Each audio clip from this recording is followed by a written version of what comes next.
안녕하세요. 시민의 명리 공부방에 오신 것을 환영합니다. 지난 시간은 사주의 해석놀이 첫 시간으로 음양에 대한 이해와 사례 탐구를 통해서 사주를 진단하고 해석하는 공부를 해보았습니다. 사주를 진단하는 논리를 쌓고 다양한 해석을 반복하면서 사주를 해석하는 안목이 넓어져 가실 것입니다. 오늘은 해석논리 두 번째 시간으로 오행을 주제로 개념이해와 사례탐구를 진행하겠습니다.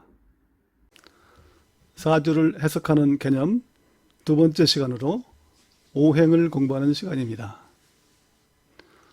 목화토금수 오행은 자연순환의 모습이고 그 자연순환 속에는 음양의 균형이 작용합니다.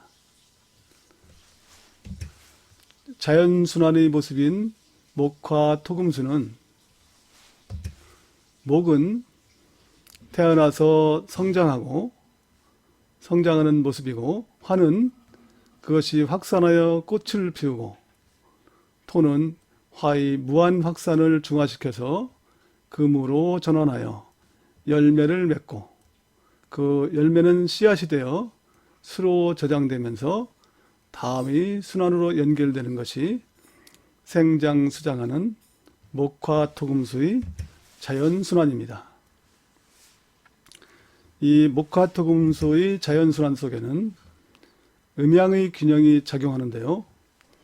이 음양에는 일수와 이화의 균형, 삼목과 사금의 균형, 토의 중화가 있습니다. 일수의 생명수가 상승하고 이화인 빛이 하강하여 생명이 살아갈 수 있는 터전을 조성하면 만물인 목이 생장하고, 그것은 금의 결실로 이어지는 것이 토를 기반으로 이루어집니다.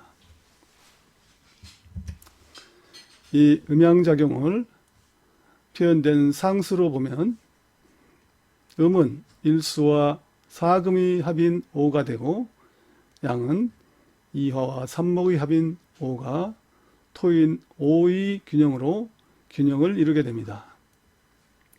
앞에서 공부한 음양의 순환에서도 음양의 대립은 순환의 균형을 맞추기 위한 것임을 공부하였습니다. 이렇게 자연순환의 목화토금수의 순환에도 음양의 균형이 작용하고 있음을 알 수 있습니다. 다음은 목화토금수 자연순환에서의 상생과 상극작용을 공부하겠습니다. 오행의 상생상극은 사주 해석에서 가장 많이 쓰여지는 관계입니다. 사주 팔자를 보면 반드시 오행의 상생상극 관계를 구분하게 됩니다. 상생은 목생화, 화생토, 토생금, 금생수, 수생목으로 회전 운동을 하는 자연스러운 에너지의 순환을 말합니다. 상극은 태관 에너지가 상대를 극하는 힘으로 작용하는 직선 운동으로, 목이 태과하면 토를 극하게 되고, 태과한 토는 또 수를 극하고, 태과한 수는 화를 극하고, 태과한 화는 금을 극하고, 금이 태과하면 목을 극하게 되는 것이 극의 작용입니다. 이거는 자연순환 속에서의 상생과 상극이고, 사주 팔자 속에서의 상생과 상극은 다른 모습일 수 있습니다. 상생은 생화와 설기라는 양면이 있는데, 목이 화를 생하기 위해서는 그 에너지를 생의 에너지를 공급받을 수 있는 수의 생이 필요합니다. 그러나 수의 생이 단절된 가운데서 목이 화를 생해야 된다면 목의 에너지는 소진되어서 목이 쇠하게 될 것입니다. 그러니까 목이 화를 생하는 것은 수의 생이 있었을 때 자연스러운 순환이 되고, 수의 생이 없다면 목은 화를 생함으로써 자신의 기운을 쇠하게 만들게 되는 것입니다. 또한 내가 목이 생을 받는데 내가 목이 생할 화의 상대 대상이 없다면 이 증폭된 태화하게 증폭된 목의 에너지가 토를 극하게 될 것입니다. 이때 극을 받는 토가 힘이 약하다면 토의 기운이 떨어지는 쇠하게 되는 작용을 할 건데 토 역시 생을 받아가지고 기운이 왕성하게 축적이 되어 있다면 이 기운이 바로 수를 극하려고 작용을 하게 될 것입니다. 이때 목의 기운이 토를 극한다면 그것은 제어의 기능으로 작용하여 안정된 토의 기능으로 작용할 수 있도록 제어해주는 역할을 할 것입니다. 이렇게 상생과 상극은 상생은 좋고 상극은 나쁘다는 의미가 아니고 사주에서의 세력의 균형을 판단해서 상생이 필요한 구조인지 상극이 필요한 구조인지를 판단하는 것이 필요합니다. 그러면 목화토금수 오행이 실제 사주에서는 어떤 의미를 가지고 해석할 수 있는가를 공부하겠습니다. 목화토금수 오행이 실제 사주에서 표현되는 해석의 의미들입니다. 이미 우리는 천간과 지지가 어떤 오행에 속하는지를 공부하셨습니다. 결국 사주에서 표현되는 것들은 이 천간과 지지로 표현이 되는데 이것을 해석하는 것은 그것의 소속되어 있는 오행 목화토금수를 기준으로 하게 된다는 것입니다. 그러니까 천간과 지지로 표현된 사주 팔자를 보고 그것이 어떤 오행에 속하는지를 판단하는 것이 우선입니다. 그런 해석의 관점들을 알아보도록 하겠습니다.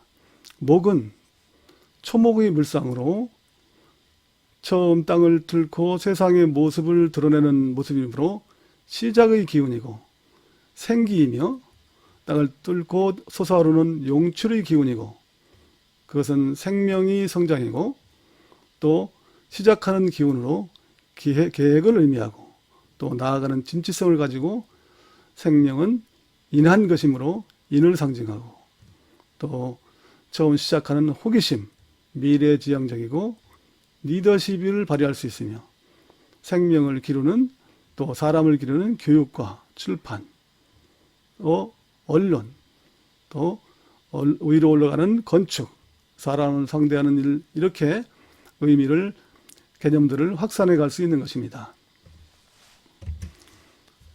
화를 보면 화는 빛과 열기의 물상으로 이것은 확산하고 발산하는 기운입니다.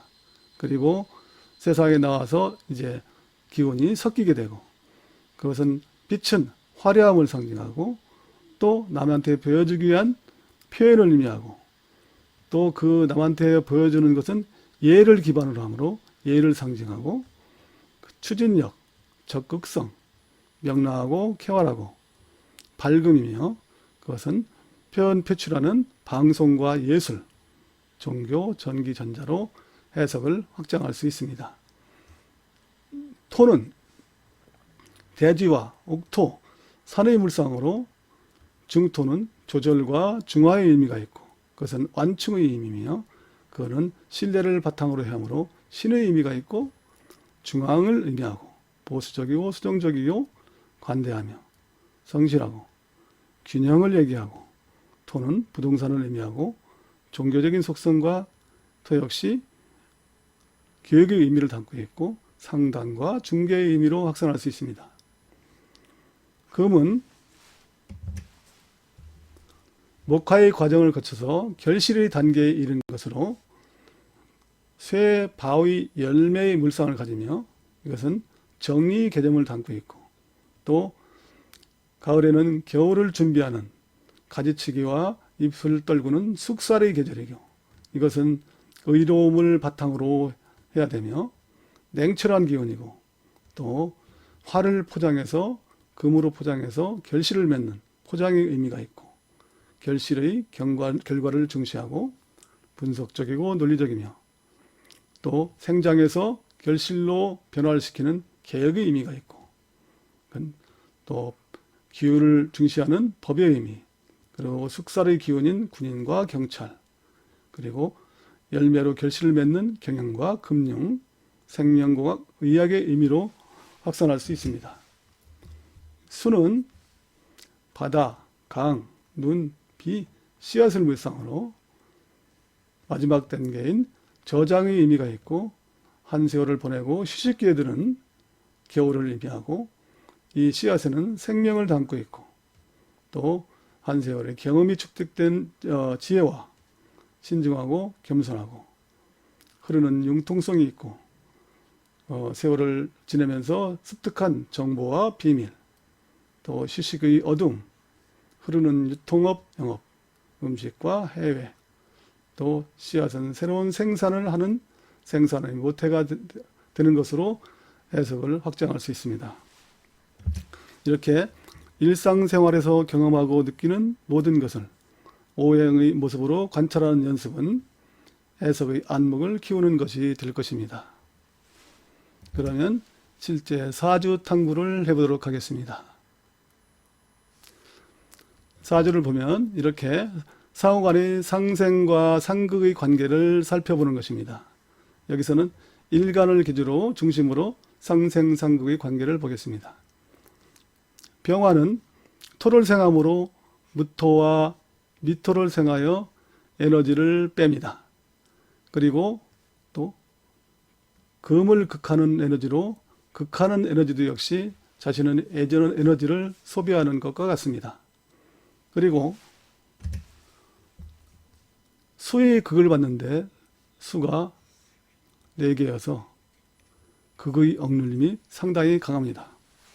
이렇게 병화는 자기 기운을 빼는 설기와 극하는 억눌림의 기운이 매우 강하게 받고 있지만 이 화를 생해줄 목이 없고 또 이 억눌림을 분산시켜줄 동지인 화도 없습니다. 그래서 이 사주에서의 병화는 나를 생해줄 목과 또 그 짐을 나누어질 화의 기운이 절실하게 필요한 위치에 있습니다. 조금은 다행인 것은 토가 수를 극제해 주므로 이 토의 극제의 기운을 토가 다소 분산시켜주는 의미는 있지만 그래도 이 극설이 심한 이 병화의 입장에서는 나를 도와주는 나에게 에너지를 주는 목과 그 눌림을 분산해줄 화가 절실히 필요한 것입니다.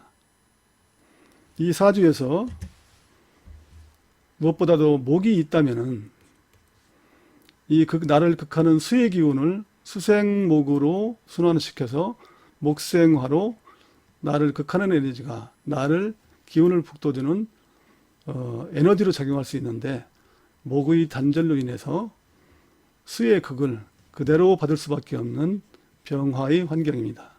그래서 이 사주는 바로 목의 기운이 갑을인묘의 목의 기운이 가장 필요한 사주입니다.